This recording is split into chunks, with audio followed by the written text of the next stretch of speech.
जीवन कठिन तब लगता है जब हम स्वयं में बदलाव करने के बजाय परिस्थितियों में बदलाव करने का प्रयास करते हैं। दुनिया में केवल माता और पिता ही ऐसे इंसान हैं जो चाहते हैं कि हमारे बच्चे हमसे भी ज्यादा कामयाब हो। जो पानी से नहाता है वह सिर्फ कपड़े बदल सकता है, लेकिन जो पसीने से नहाता है वह इतिहास बदल सकता है। कामयाब होने के लिए अपने मेहनत पर यकीन करना होगा, क्योंकि किस्मत तो जुए में आजमाई जाती है। भूल होना प्रकृति है, मान लेना संस्कृति है और उसे सुधार लेना प्रगति है। जो मनुष्य श्रद्धा भाव से मेरी भक्ति करता है, मैं उसे वह हर चीज देता हूं जो उसके पास नहीं है, और जो उसके पास है मैं उसकी रक्षा भी करता हूं। जहां बारिश ना हो वहां फसल खराब हो जाती है, और जहां संस्कार ही ना हो वह नस्ल ही खराब हो जाती है। जीवन में जो भी होता है वह किसी वजह से होता है। एक ही मिनट लगता है रिश्तों का मजाक उड़ाने में, लेकिन हम भूल जाते हैं कि जिंदगी रिश्तों से ही सच भी है। मन में जो है उसे साफ साफ कह देना चाहिए, क्योंकि सच बोलने से फैसले होते हैं और झूठ बोलने से फासले। किसी के घर जाओ तो अपनी आंखों को इतना काबू में रखो कि उसके सत्कार के अलावा उसकी कमियां ना दिखे, और जब किसी के घर से निकलो तो अपनी जुबान पर काबू रखो, ताकि उसके घर की इज्जत और राज दोनों सलामत रहे। दिल में बुराई रखने से बेहतर है कि नाराजगी जाहिर कर दो। मैं सब जानता हूं, यही सोच इंसान को बर्बाद कर देती है। खुद का मान अगर चाहो तो औरों का भी मान रखो। कहने को अगर जीत मिली है तो सुनने को भी कान रखो। इन बातों को गांठ बांध लो। जो पिता के पैरों को छूता है वह कभी गरीब नहीं होता, वह कभी गरीब नहीं होता। जो मां के पैरों को छूता है वह कभी बदनसीब नहीं होता। जो भाई के पैरों को छूता है वह कभी गम ही नहीं होता। जो बहन के पैरों को छूता है वह कभी चरित्रहीन नहीं होता। जो गुरु के पैरों को छूता है उस जैसा कोई खुश नसीब नहीं होता। समझदार व्यक्ति कभी बदले की भावना नहीं रखता, क्योंकि वह जानता है भगवान सही कर्म और सही समय आने पर सबका हिसाब करते हैं। जबरदस्ती से मत मांगना जिंदगी में किसी का साथ। कोई खुद चलकर आए, उसमें खुशी कुछ और ही होती। संगत का विशेष ध्यान रखें, क्योंकि सफलता हमेशा अच्छे विचारों से आती है, और अच्छे विचार अच्छे लोगों के संपर्क से आते हैं। अकेले हो तो विचारों पर काबू रखो, और सबके साथ हो तो जुबान पर काबू रखो। कोई भी रिश्ता अपनी मर्जी से नहीं जोड़ता, क्योंकि आपको कब, कहां और किससे मिलना है ऊपर वाला तय करता है। मान और सम्मान की लड़ाई में कभी अकेले रहना हो तो रह लेना, लेकिन किसी के सामने खुद को टूटने मत देना, क्योंकि जब खुद का सम्मान करोगे तभी दूसरों से सम्मान पाओगे। दिल साफ और मकसद सही हो तो 3 रखो। किसी न किसी रूप में ईश्वर आपकी मदद अवश्य करते हैं। कभी भी किसी पर आंख बंद करके भरोसा ना करें, क्योंकि दुनिया इतनी भी अच्छी नहीं है कि आपके भरोसे को कायम रख सके। खत्म तो सब धीरे धीरे होता है, बस पता अचानक लगता है। मुश्किल वक्त दुनिया का सबसे बड़ा जादूगर है, क्योंकि वह एक पल में आपके चाहने वालों के चेहरे से नकाब हटा देता है। गलती जीवन का एक पन्ना है, लेकिन रिश्ता पूरी किताब है।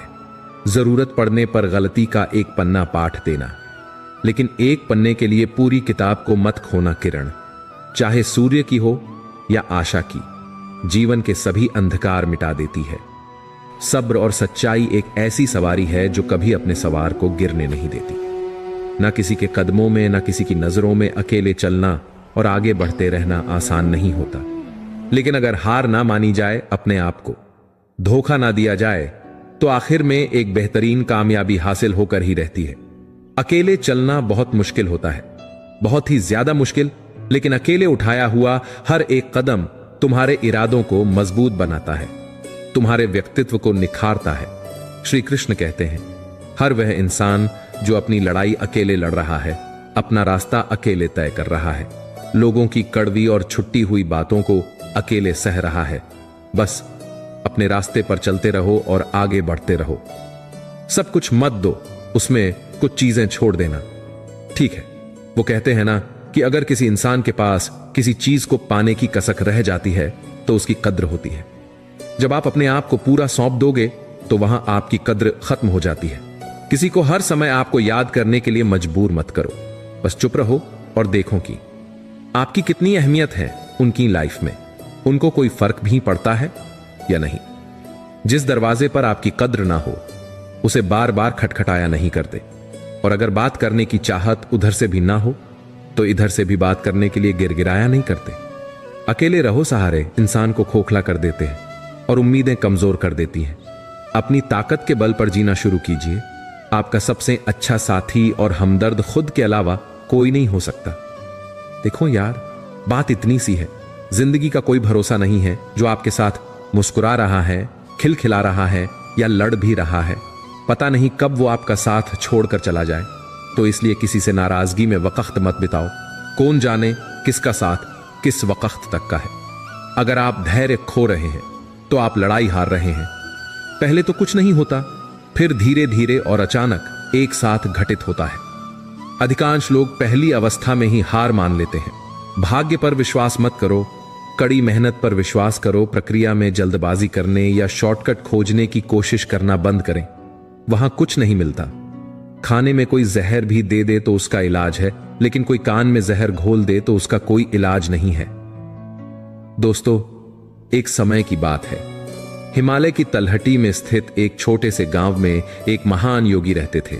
उनके शिष्य उन्हें बहुत मानते थे और उनके द्वारा दी गई गीता के उपदेशों को सुनकर अपने जीवन में लागू करने का प्रयास करते थे। आर्षि ने कई सालों तक तपस्या की थी और वे गीता के गहन ज्ञान को समझ चुके थे। एक दिन उनके पास एक युवा व्यक्ति आया। वो व्यक्ति गांव का एक साधारण किसान था, लेकिन वह अपने जीवन में बहुत समस्याओं से जूझ रहा था। उसकी फसलें बार बार खराब हो रही थीं और वह अपने परिवार की देखभाल करने में असमर्थ था। वह जीवन के संघर्षों से थक चुका था और शांति की तलाश में आर्षि के पास आया था। ने आर्षि से कहा, गुरुदेव, मैं जीवन के संघर्षों से बहुत परेशान हूं। मैं नहीं जानता कि मैं क्या करूं। कृपया मुझे मार्गदर्शन दें। रार्षि प्रहलाद ने उसे धैर्यपूर्वक सुना और बोले, वत्स, जीवन में संघर्ष अनिवार्य है। हमें उनसे भागना नहीं चाहिए, बल्कि उनका सामना करना चाहिए।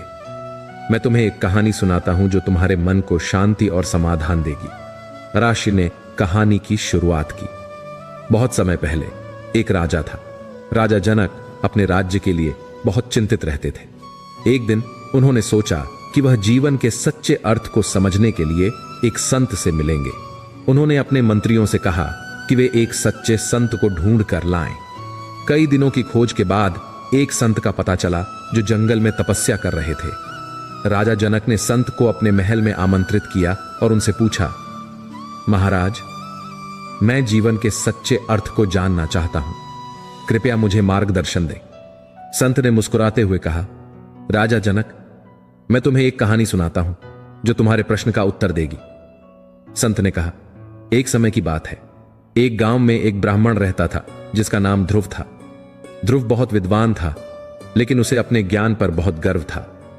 एक दिन वह जंगल में एक महान योगी से मिला। योगी ने उसे गीता का ज्ञान देने का प्रस्ताव रखा।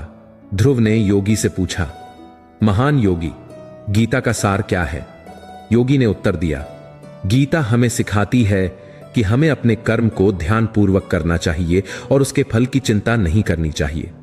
ध्रुव ने सोचा कि यह तो बहुत साधारण सी बात है। उसने योगी से कहा, क्या यह सब है? योगी ने मुस्कुराते हुए कहा, नहीं ध्रुव, गीता का ज्ञान बहुत गहरा है। यह केवल कर्म की बात नहीं है, बल्कि आत्मा की शुद्धता और जीवन के सही मार्ग की बात है। इसके बाद योगी ने ध्रुव को एक प्रयोग करने के लिए कहा। उन्होंने उसे एक दीपक दिया और कहा, इस दीपक को जलते हुए अपने सिर पर रखो और पूरे गांव का चक्कर लगाओ, लेकिन ध्यान रहे, दीपक बुझना नहीं चाहिए। ध्रुव ने दीपक को अपने सिर पर रखा और चल पड़ा। वह बहुत ध्यानपूर्वक चल रहा था ताकि दीपक बुझ न जाए। जब वह गांव का चक्कर लगाकर वापस आया तो योगी ने उससे पूछा, ध्रुव, तुमने क्या देखा? ध्रुव ने उत्तर दिया, मैंने कुछ नहीं देखा महाराज, मेरा पूरा ध्यान दीपक पर था। हम खुशी के बारे में ऐसे सोचते हैं मानो वह कोई वस्तु या किसी तरह की उपलब्धि हो। नहीं, जब आप सहजता पा लेते हैं तो खुशी उसका एक कुदरती परिणाम होता है। सहजता को देखने के कई तरीके हैं। जिसे आप शांति कहते हैं, वह एक अलग तरह की केमिस्ट्री है। खुशी, आनंद अलग तरह की और दुख, पीड़ा अलग तरह की तथा परमानंद दूसरी तरह की केमिस्ट्री है। हर मानव अनुभव का एक रासायनिक आधार है। आज विज्ञान की दृष्टि से भी यह साबित हो चुका है। दूसरे तरीके से कहें तो आप एक बहुत जटिल रासायनिक सूप हैं। आप बढ़िया सूप हैं या खराब। यदि आप बढ़िया सूप हैं तो आपका स्वाद अच्छा होगा, किसी और के लिए नहीं, अपने लिए। जब आपका स्वाद अपने लिए बहुत अच्छा होता है तो मात्र यहां बैठने पर आप बहुत ही सुखद महसूस करते हैं और लोग कहते हैं कि आप खुश हैं। अगर आप बहुत अधिक सुखद हो जाते हैं तो लोग कहेंगे कि आप आनंदित हैं। अगर आप उससे भी अधिक सुखद होते हैं तो लोग कहते हैं कि आप परम आनंदित हैं। सरल भाषा में कहें तो आपकी केमिस्ट्री को बदले जाने की जरूरत है। एक पूरी तकनीक मौजूद है जिससे हम आपकी मनचाही केमिस्ट्री उत्पन्न कर सकते हैं। जब आप आनंदित होते हैं तो आप खुशी की तलाश में नहीं रहते। आपके जीवन को खुशी की एक अभिव्यक्ति बनना होगा। जब आपका जीवन आपके अनुभव की एक अभिव्यक्ति होता है तो आप क्या करते हैं, क्या नहीं करते, इससे आपके जीवन की गुणवत्ता तय नहीं होती। आप अपने भीतर कैसे हैं, इससे आपके जीवन की गुणवत्ता तय होती है। यह केमिस्ट्री भीतर नहीं है, यह अब भी आपके बाहर है। पर यदि आप जानते हैं कि सही सूप कैसे बनाना है तो आनंदित होना कोई समस्या नहीं है। आप अपनी केमिस्ट्री को इस तरह बनाएं कि वह अपनी प्रकृति से ही आनंदपूर्ण हो, किसी चीज के कारण नहीं। अगर आपको जीवन में कोई गुरु ना मिले तो प्रकृति से, जानवरों से भी बहुत कुछ सीखा समझा जा सकता है। जैसे चाणक्य ने जंगल के जानवरों को, दत्तात्रेय महाराज ने प्रकृति को ही अपना गुरु बनाया। सूर्य की किरणें गंदे कीचड़ से भरे तालाब में भी पहुंचती हैं, सड़ी हुई नालियों में भी, उस खारे समुद्र में भी जिसका पानी जहर की तरह कड़वा है। हर जगह से वह मीठे पानी को ले लेता है, बुराई को, गंदगी को और कड़वाहट को छोड़ देता है। ऐ इंसान, तू भी ऐसा सद्गुण ले हर जगह से। अवगुण को छोड़ दे। गंदगी पर और कूड़े करकट पर भिनभिनाने वाली मक्खी न बन, शहद की मक्खी बन। मिठास ले हर जगह से, सुगंध ले, अच्छाई ले। परंतु सूर्य हर जगह से मीठे पानी को लेकर करता क्या है? क्या स्वयं पी जाता है? नहीं, इस मीठे पानी को वह भाप और बादल बनाकर जमीन को वापस देता है ताकि कुएं, तालाब भर जाएं, नदियां भर जाएं, पहाड़ों की चोटियों पर दूध की तरह सफेद बर्फ जाग उठे, खेत लहला उठे। इंसान और पशुओं को पीने का पानी मिल जाए जो उनके जीवन का आधार है। ऐ इंसान, तू भी ऐसा ही कर। गुण है तेरे अंदर, खूबी, शक्ति है, धन है तेरे पास, ज्ञान है, विज्ञान है।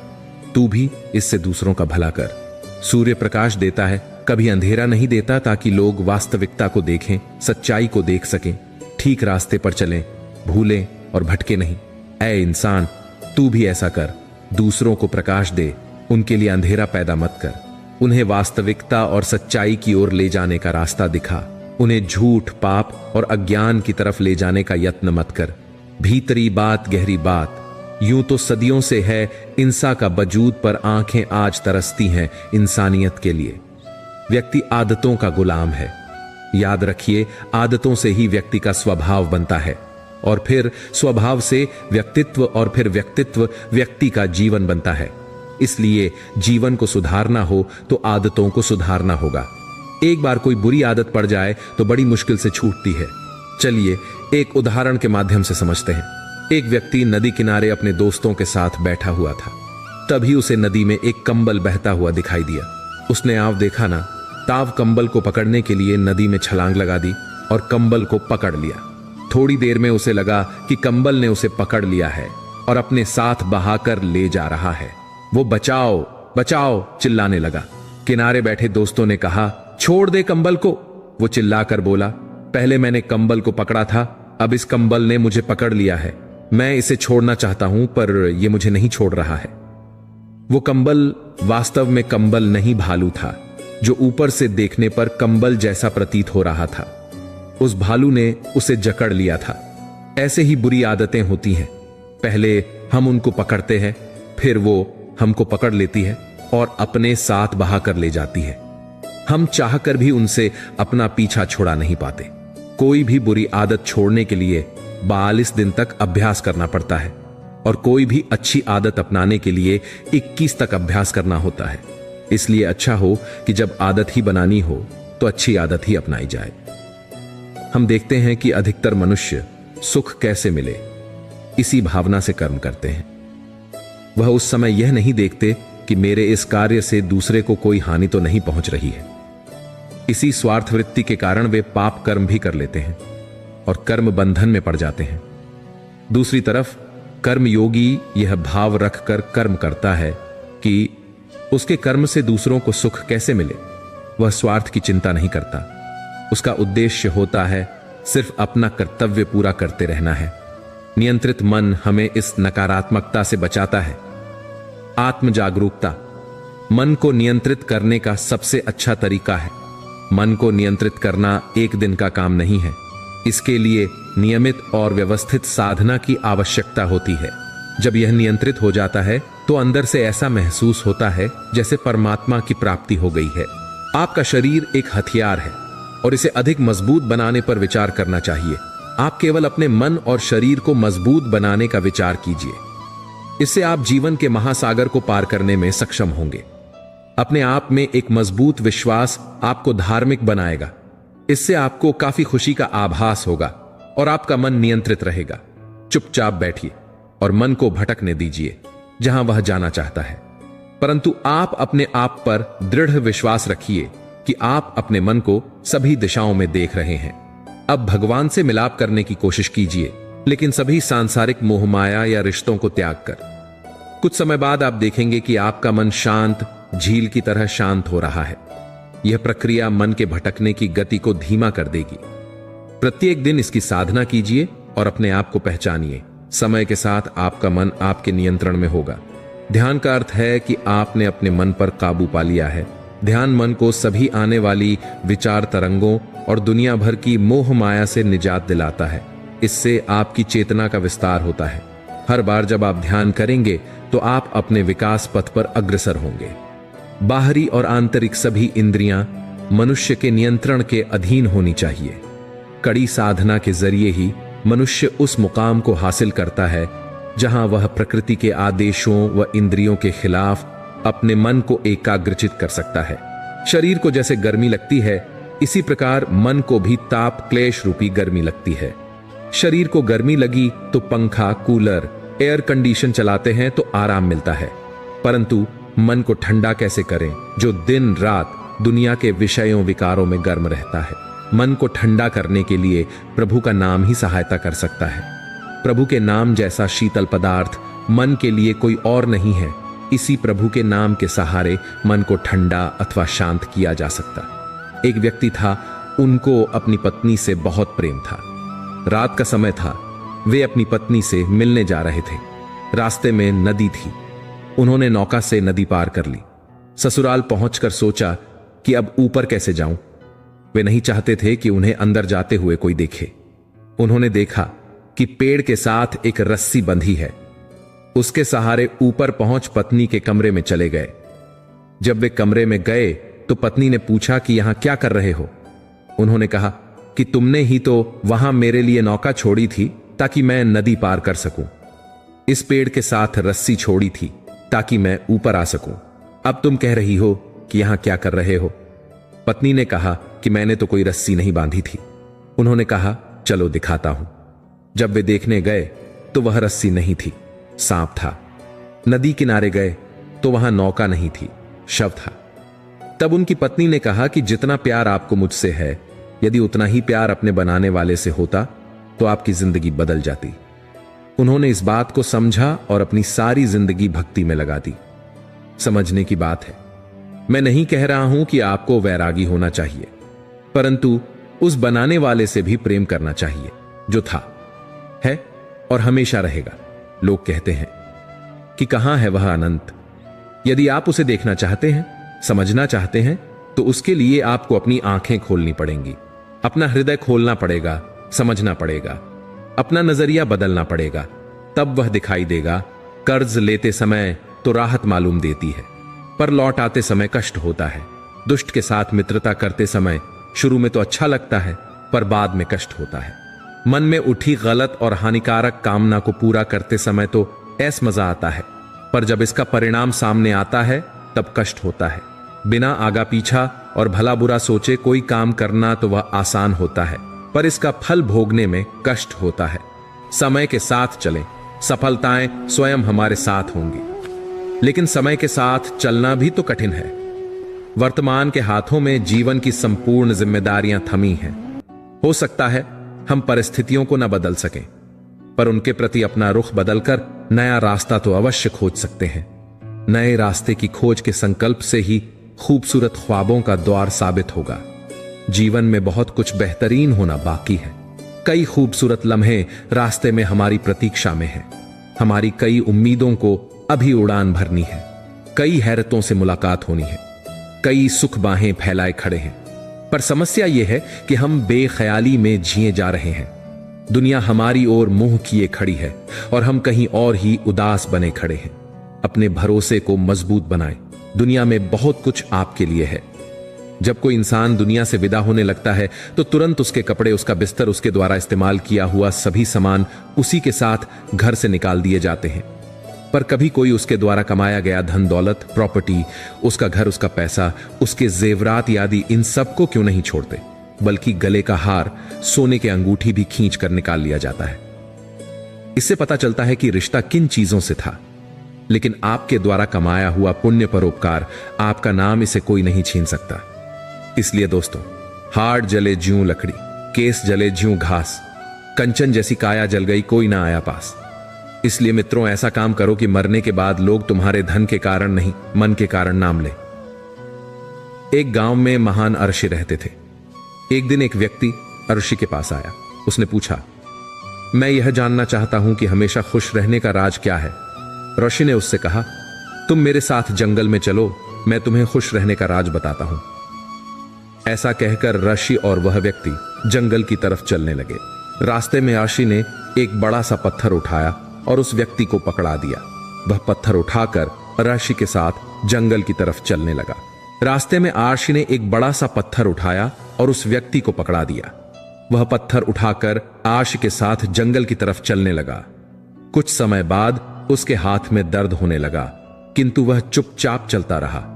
जब दर्द सहा नहीं गया तो उसने ऋषि को बताया, तो ऋषि ने पत्थर को नीचे रखने कहा।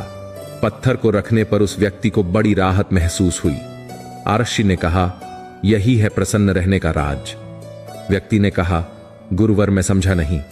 तो ऋषि ने कहा, जिस तरह इस पत्थर को 1 मिनट तक हाथ में रखने पर थोड़ा सा कष्ट होता है, अगर इसे और ज्यादा समय तक उठाए रखेंगे तो दर्द बढ़ता जाएगा। उसी तरह दुखों के बोझ को जितने ज्यादा समय तक उठाए रखेंगे, उतने ही ज्यादा हम दुखी और निराश रहेंगे। यह हम पर निर्भर करता है कि हम दुखों के बोझ को 1 मिनट तक उठाए रखते हैं या जिंदगी भर। अगर तुम खुश रहना चाहते हो तो दुख रूपी पत्थर को शीघ्र नीचे रखना सीख लो, और हो सके तो उसे उठाओ ही नहीं। एक स्त्री थी, उसे बात बात पर गुस्सा आ जाता था। उसकी इस आदत से पूरा परिवार परेशान था। उसकी वजह से परिवार में कलह का माहौल बना रहता था। एक दिन उस महिला के दरवाजे एक साधु आया। महिला ने साधु को अपनी समस्या बताई। उसने कहा, महाराज, मुझे बहुत जल्दी गुस्सा आ जाता है। मैं चाहकर भी अपने गुस्से पर नियंत्रण नहीं रख पाती। कोई उपाय बताइए। साधु ने अपने झोले से एक दवा की शीशी निकालकर उसे दी और बताया कि जब भी गुस्सा आए, इसमें से 4 बूंद दवा अपनी जीभ पर डाल लेना। मिनट तक दवा को मुंह में ही रखना है। 10 मिनट तक मुंह नहीं खोलना है, नहीं तो दवा असर नहीं करेगी। महिला ने साधु के बताए अनुसार दवा का प्रयोग शुरू किया। 7 दिन में ही उसकी गुस्सा करने की आदत छूट गई। 7 दिन बाद वह साधु फिर उसके दरवाजे आया तो महिला उसके पैरों में गिर पड़ी। उसने कहा, महाराज, आपकी दवा से मेरा क्रोध गायब हो गया। अब मुझे गुस्सा नहीं आता और मेरे परिवार में शांति का माहौल रहता है। तब साधु महाराज ने उसे बताया कि वह कोई दवा नहीं थी। उस शीशी में केवल पानी भरा था। गुस्से का इलाज केवल चुप रहकर ही किया जा सकता है, क्योंकि गुस्से में व्यक्ति उल्टा सीधा बोलता है, जिससे विवाद बढ़ता है। इसलिए क्रोध का इलाज केवल मौन है। एक आदमी बकरा काट रहा था, तभी बकरा हंसने लगा। आदमी बोला, मैं तुझे काट रहा हूं और तू हंस रहा है। बकरा बोला, ये सोचकर हंस रहा हूं कि मैं तो जिंदगी भर घास खाता रहा, फिर भी मुझे इतनी दर्दनाक मौत मिल रही है। तूने तो जिंदगी भर दूसरों को मारकर खाया है, तेरी मौत कितनी दर्दनाक होगी। किसी भी व्यक्ति से ज्यादा लगाव हानिकारक है, क्योंकि लगाव उम्मीद की ओर ले जाता है और उम्मीद दुख का कारण बनती है।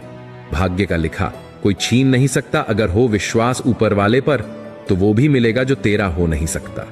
किसी भी व्यक्ति से ज्यादा लगाव हानिकारक है, क्योंकि लगाव उम्मीद की ओर ले जाता है और उम्मीद दुख का कारण बनती है। चलो दोस्तों, आज के लिए इतना ही। मैं उम्मीद करता हूं आपको इस वीडियो से बहुत कुछ सीखने को मिला होगा। आपको वीडियो अच्छा लगा हो तो वीडियो को लाइक, शेयर और सब्सक्राइब जरूर कीजिए और कमेंट में जय श्री कृष्णा जरूर लिखना। आप सभी का धन्यवाद।